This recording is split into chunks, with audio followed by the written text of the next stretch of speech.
स्वागत है कर्म आयुर्वेदा के YouTube channel stop kidney dialysis में, जहां आप किडनी से जुड़ी सारी जानकारी आसानी से पा सकते हैं। आज हम इस वीडियो में आपको बताएंगे कि कैसे महज कुछ दिनों में बढ़े हुए क्रिएटिनिन को कम किया जा सकता है। किडनी की बीमारी का पहला संकेत है शरीर में क्रिएटिनिन का बढ़ना। एलोपैथिक डॉक्टर्स का मानना है कि एक बार क्रिएटिनिन बढ़ जाए तो उसे कम नहीं किया जा सकता। कोई एक्सेप्शनल केस होता है जहां बढ़े हुए क्रिएटिनिन को कम किया जा सकता है। अब आयुर्वेदिक उपचार की मदद से हजारों किडनी रोगियों ने क्रिएटिनिन को कम भी किया है और आज एक स्वस्थ जीवन जी रहे हैं। कैसे हुआ उन सभी किडनी रोगियों का क्रिएटिनिन कम, ये आज हम आपको इस वीडियो में बताएंगे। पहले हमारा चैनल सब्सक्राइब करें और बेल आइकन को दबाएं। आसान शब्दों में कहा जाए तो क्रिएटिनिन मांसपेशियों द्वारा बनाया गया एक वेस्ट प्रोडक्ट है। हम सभी के ब्लड में क्रिएटिनिन होता है क्योंकि यह शरीर की मांसपेशियों के टूटने से पैदा होता है। क्रिएटिनिन लेवल बढ़ना किडनी में गंभीर समस्या पैदा कर सकता है। यह किडनी को पूरी तरह से फेल भी कर सकता है, इसलिए क्रिएटिनिन के स्तर पर नजर रखना बहुत इंपॉर्टेंट है। अपने शरीर में क्रिएटिनिन का स्तर चेक करने के लिए अपने डॉक्टर से कंसल्ट करें और जरूरी टेस्ट के माध्यम से जांच कराएं। आमतौर पर किडनी फंक्शन टेस्ट जानने का सबसे अच्छा तरीका है कि क्या आपकी किडनी ठीक से काम कर रही है और शरीर में क्रिएटिनिन सही मात्रा में है या नहीं। ये दोनों इसके लिए आसान से टेस्ट्स हैं। यदि क्रिएटिनिन लेवल बढ़ा हुआ है तो घबराने की कोई बात नहीं है। जरूरत सही उपचार और सही आहार की है। जी हाँ, सही उपचार और सही आहार महज कुछ दिनों में काफ़ी बेहतर रिजल्ट दिखा सकते हैं। सही उपचार की बात करें तो कर्म आयुर्वेदा की आयुर्वेदिक औषधियाँ क्रिएटिनिन कम करने में काफ़ी कारगर हैं। कितने ही किडनी रोगियों ने आयुर्वेद को अपनाया और दोबारा कभी एलोपैथी की ओर रुख नहीं किया। आयुर्वेदिक उपचार के साथ जरूरी है एक स्वस्थ और सही आहार। आयुर्वेदिक औषधियों के साथ आपका आहार और आपकी जीवन शैली क्रिएटिनिन को घटाने में अहम रोल प्ले करती है। यदि आप रोजमर्रा के जीवन में थोड़े बहुत बदलाव ले आएं तो इससे आपका क्रिएटिनिन स्तर नीचे आ सकता है। आइए अब बात करते हैं उन बदलावों की।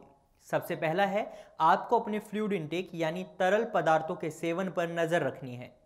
आपको सही मात्रा में पानी पीना चाहिए। डिहाइड्रेशन की वजह से भी आपका क्रिएटिनिन लेवल बढ़ सकता है, इसलिए आपको हाइड्रेट रहना है।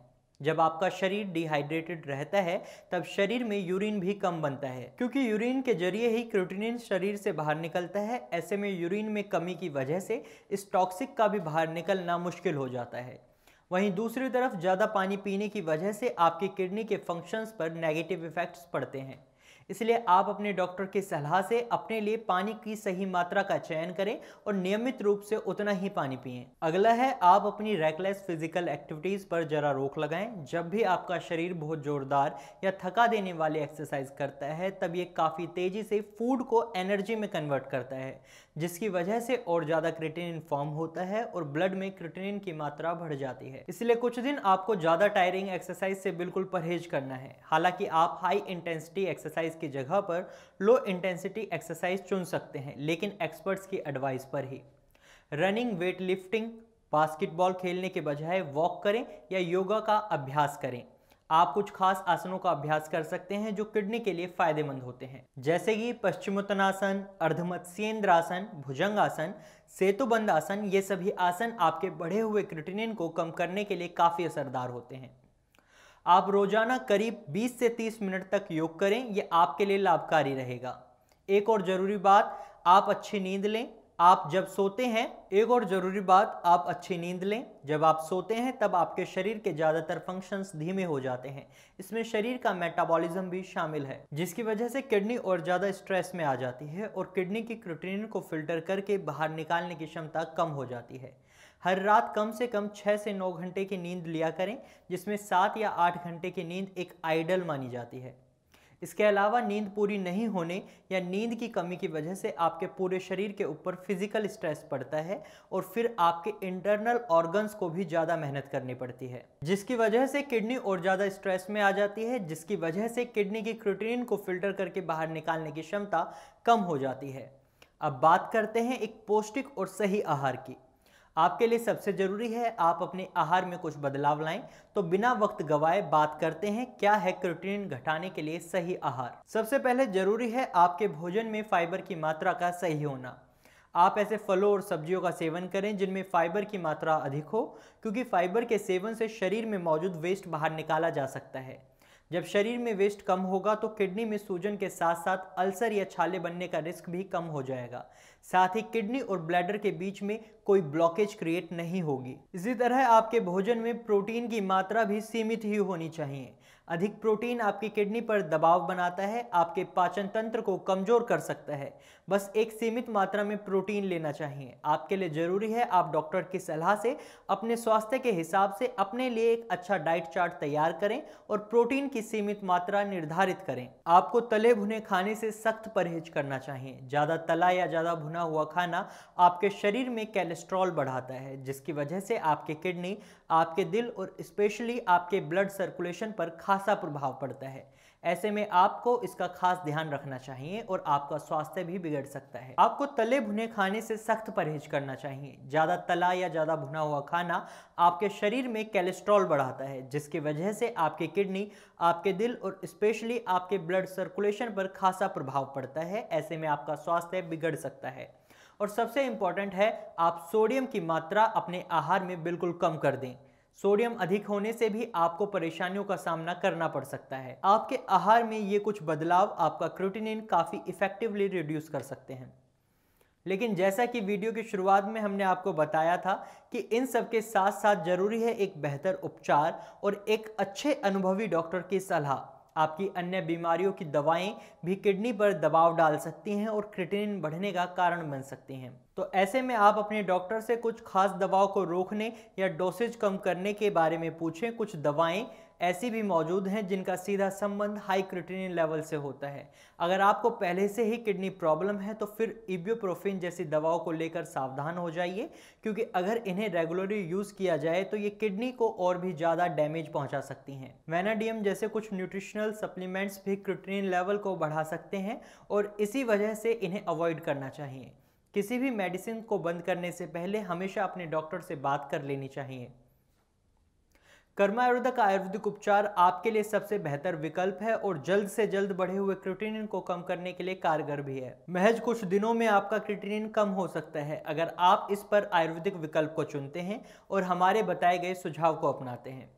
हम आपको बताना चाहते हैं कि पिछले कुछ दशकों में आयुर्वेदिक हर्ब्स और मेडिसिन्स ने एलोपैथी के सर्जिकल प्रोसीजर्स को भी पिछाड़कर हजारों किडनी रोगियों को नया जीवन दिया है। चलिए देखते हैं कैसे एलोपैथी भी दंग रह गया जब आयुर्वेद ने अपना असर किया। आपको क्या क्या दिक्कत होती? मैं जब आया था तो मुझे थकन होती थी और मेरा क्रिएटिनिन लेवल बढ़ा हुआ था। मुझे डॉक्टर ने फिस्टुला करने के लिए कहा था, डायलिसिस के लिए। अच्छा। जब आपका पता मिल गया तो मैं आपके पास आया था। अच्छा, तो कहाँ से पता चला था हमारा? मुझे पता है कि व्हाट्सएप से आया था, कहीं से कुछ। अच्छा, ठीक है। तो जब आप आए थे क्रिएटिनिन लेवल कितना था तब आपका? मेरा क्रिएटिनिन लेवल तकरीबन 8.5 के करीब था।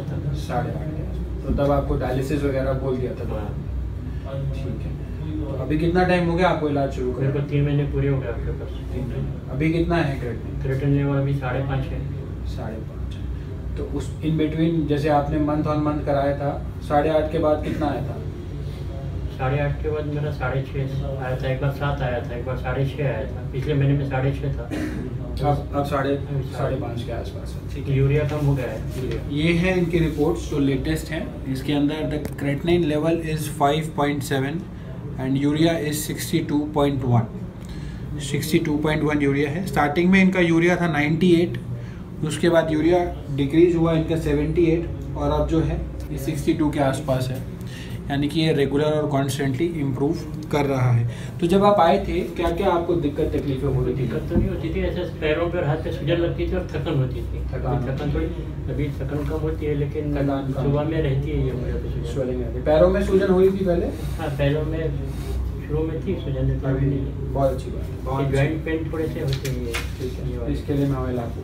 ठीक है, ये है इनकी ग्लोमेरुलर फिल्ट्रेशन रेट GFR की रिपोर्ट जो हमने कराई है इनकी, और इसके अंदर जो GFR है that is about 16.5 glomerular filtration rate है। And both the kidneys are normal in size. Kidney का जो साइज है वो दोनों का इनका नॉर्मल है। So this is a very good thing that size of the kidney is normal and along with that the GFR is out of the dialysis protocol. खाने पीने का परहेज भी कर रहे हैं ना? खाने पीने का परहेज वही कर रहे हैं, लेकिन खाने में तो कुछ भी नहीं आ रहा था। तो देखा आपने आयुर्वेदिक उपचार की शक्ति को। अगर आप या आपका कोई भी परिजन किडनी की बीमारी से पीड़ित है तो कर्मा आयुर्वेदा में संपर्क करें और पाएं किडनी से जुड़ी हर समस्या का हल। कर्मा आयुर्वेदा का पता और हेल्पलाइन नंबर आपकी स्क्रीन पर मौजूद है। किसी भी जानकारी के लिए आप दिए गए नंबर्स पर कॉल कर सकते हैं और हमारे एक्सपर्ट्स की राय ले सकते हैं। आशा है आपको ये वीडियो पसंद आई होगी। अगर हाँ तो वीडियो को लाइक और शेयर जरूर कीजिएगा।